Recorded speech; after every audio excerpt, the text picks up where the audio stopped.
Hey there. Subscribe to my channel. And also press this bell icon. So you never miss any new updates. संत कबीर कहते हैं, नर हरि लाग दौं विकार बिनु ईंधन, मिले न बुझावन हार। हे मनुष्यों, हे नर नारियों, तुम्हारे अंदर जो आग लगी है बिना ईंधन की आग है। कोयला, लकड़ी, पेट्रोल का ईंधन नहीं, और उस आग को बुझाने वाला कोई नहीं मिल रहा है। मिले न बुझावन हार। और आग क्यों लगी, किसने लगाया? मैं जानो तो ही से व्यापै, मैं जानता हूं ये तुम ही से आग व्याप्त हुई है, फैली हुई है। इसको और कोई लगाने वाला नहीं है, तुमने ही आग लगाई है। मैं जानो तो ही से व्यापै, जरत सकल संसारा। पूरा संसार इस काम, क्रोध, लोभ, मोह, ईर्ष्या, द्वेष की आग में जल रहा है। ईर्षु घृणी न संतुष्टा, क्रोधनो नित्य शंकिता, पर भाग्योप जीवी चा खड़ेते नित्य दुखिता। ये 6 प्रकार के लोग सदैव दुखी रहते हैं। विदुर जी महाभारत के प्रसंग में कह रहे हैं, जिनके अंदर ईर्ष्या की आग लगी हुई है, दूसरों को देख करके जलन होती है। किसी महिला को अच्छी साड़ी पहने हुए देख करके मन में जलन होती है दूसरी महिला की। किसी व्यक्ति को अच्छी गाड़ी में जाते हुए देख करके जलन होती है। बिना जरूरत के हम 2-4 गाली दे देते हैं। जलन की पहचान है, जिससे जलन होती ना, उसको हम मन मन में गाली दे देते हैं, साला वाला बोल देते हैं, कुछ गाली। किसी का सुंदर मकान देख करके जिसके मन में ईर्ष्या की लपटें उठती है, लूट लूट कर बनाया है, ऐसा बोलने हम लग जाए, हम कहते लूट लूट कर बनाया है, झूठ झूठ कर बनाया। तुम्हें क्या प्रॉब्लम है, तुम्हें क्या दिक्कत, ये बताओ। तुमको कौन मना किया ना बनाओ? चलो तुम लुटा लुटा कर बना दो, बनाओ तो। इसने लूट लूट कर बनाया है तो तुम लुटा लुटा कर बना दो। तुम न लुटा कर बनाते न लूट कर बनाते, जो बनाते हैं उनको बताते हो लूट लूट कर बनाया। तुम्हारे पास कोई प्रमाण है लूट लूट कर बनाया? उसकी किस्मत बुलंद है। आज मुकेश अंबानी के पास में इतना धन है, टाटा जी के पास इतना धन है। अब लोग कहते हैं दुनिया को बेवकूफ बनाया इसलिए उसके पास धन है। तो जब इतना ज्ञान तुमको है कि उन्होंने दुनिया को बेवकूफ बनाया इसलिए वो धनवान है, तो तुम बेवकूफ बनते क्यों हो? तुम डबल बेवकूफ हो।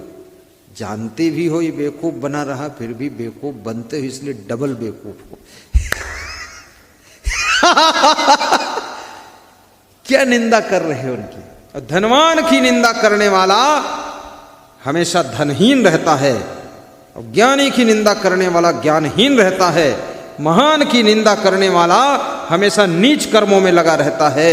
याद रखना, बुद्धिमान की निंदा करने वाला बुद्धू बना रहता है, विद्वान की निंदा करने वाला मूर्ख बना रहता है। इसलिए कभी भी बुद्धिमान की निंदा मत करना, ताकि तुम भी बुद्धिमान बन सको।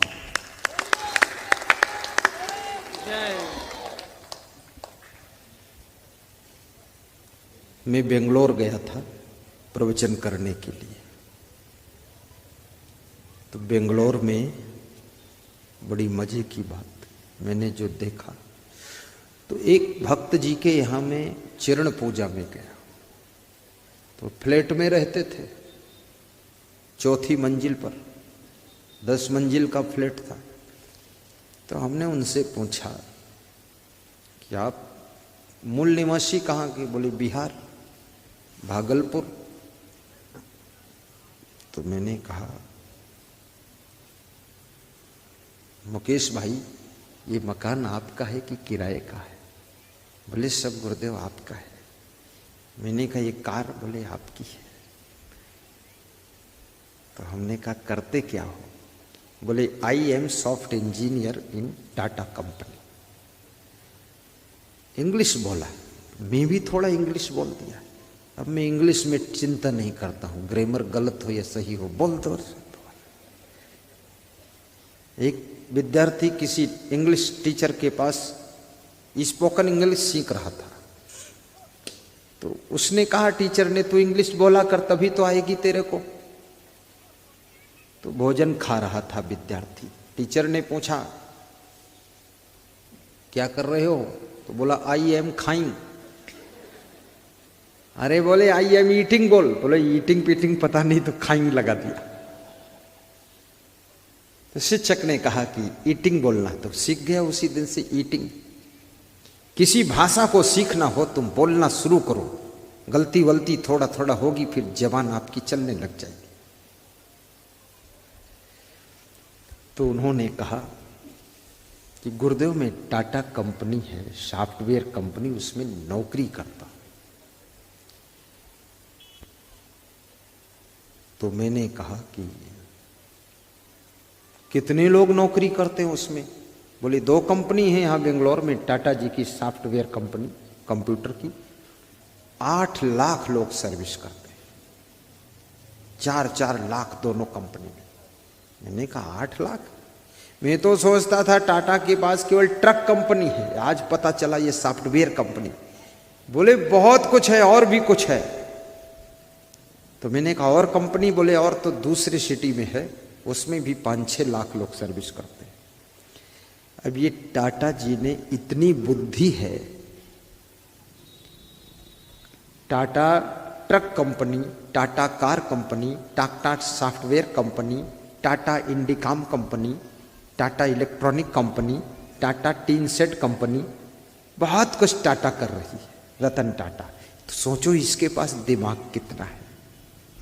और उसकी कंपनियों में करीब करीब हमारे भारत देश के 1.5 करोड़ 2 करोड़ लोग सर्विस करते हैं।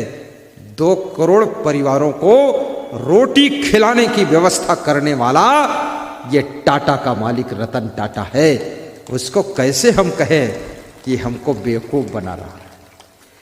आज यदि वो सब बंद कर दे काम, तो ये 2 करोड़ लोग पैदल हो जाएंगे।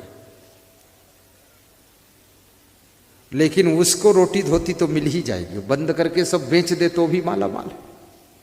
लेकिन बर्बाद तो ये हो जाएंगे 2 करोड़ लोग। मुकेश अंबानी के पास में भी करोड़ों लोग सर्विस कर रहे हैं, और ऐसे ऐसे लोग सर्विस करते हैं। जामनगर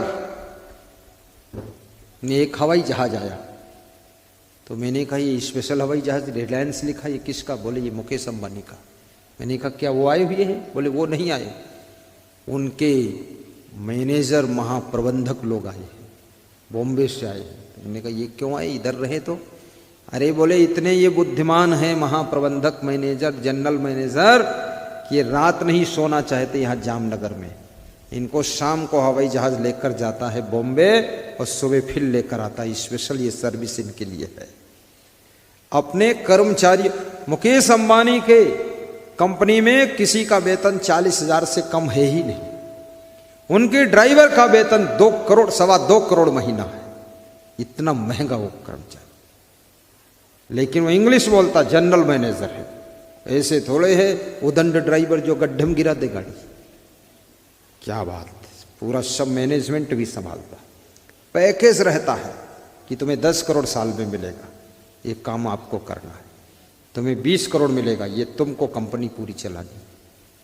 बहुत बुद्धिमान वो लोग हैं। इसलिए जो धनवान की निंदा करता है वो धनहीन हो जाता है, जो विद्वान की निंदा करता है वो मूर्ख हो जाता है, जो गुणवान की निंदा करता है वो गुणविहीन हो जाता है, और जो महान की निंदा करता है वो स्वयं साधारण हो जाता है। इसलिए महान पुरुषों की निंदा मत करो, और भगवान की निंदा मत करो। इस कलयुग में तो ऐसे ऐसे कलंकी अवतार पैदा है जो भगवान की भी निंदा, महान की भी निंदा, दानियों की भी निंदा, सोई सत्संग कराए तो उसकी भी निंदा।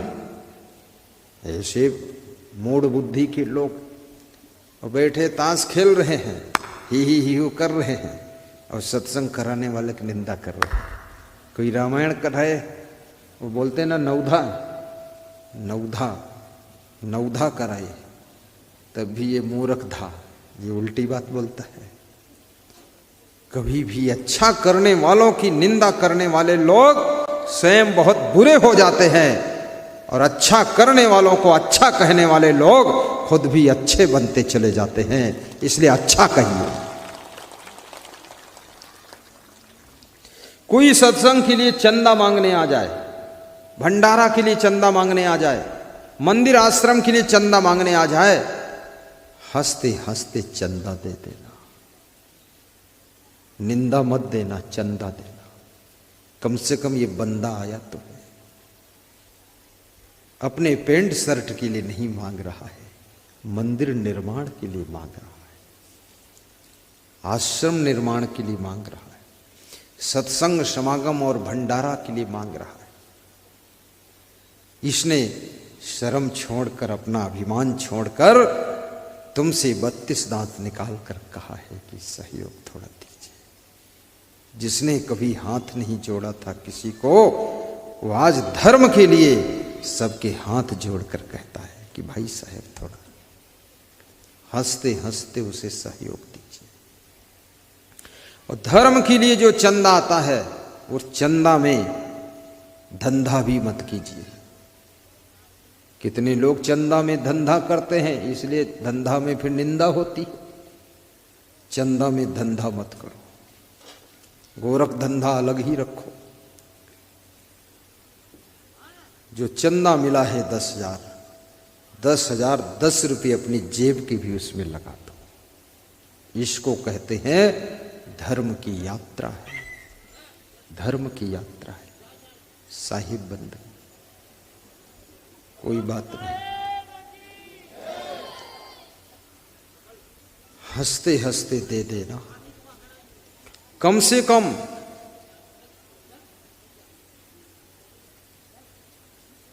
वाह वाह, मनुष्य रहे तब तक सत्संग सुनने नहीं आए, और कुत्ते बन गए तो यहां आए। बैठने कोई नहीं देता,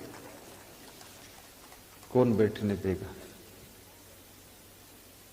इसलिए मनुष्य जीवन में जो सत्संग सुनता है और सत्संग को अमल करता है, वो व्यक्ति मर करके कुत्ता तो नहीं बनेगा, इतना तो पक्का है। वो मनुष्य फिर से बनेगा। और मनुष्य जीवन में जो सत्संग से वंचित है, भक्ति से वंचित है, परोपकार से वंचित है, सेवा से वंचित है, सद्गुण सदाचार से वंचित है, वह व्यक्ति मरने के बाद पुनः मनुष्य नहीं बनेगा।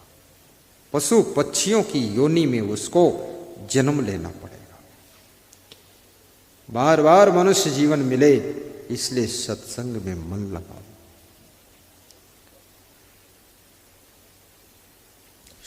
अगर अच्छा लगा तो like share comment and subscribe जरूर करें। जय हिंद, जय भारत।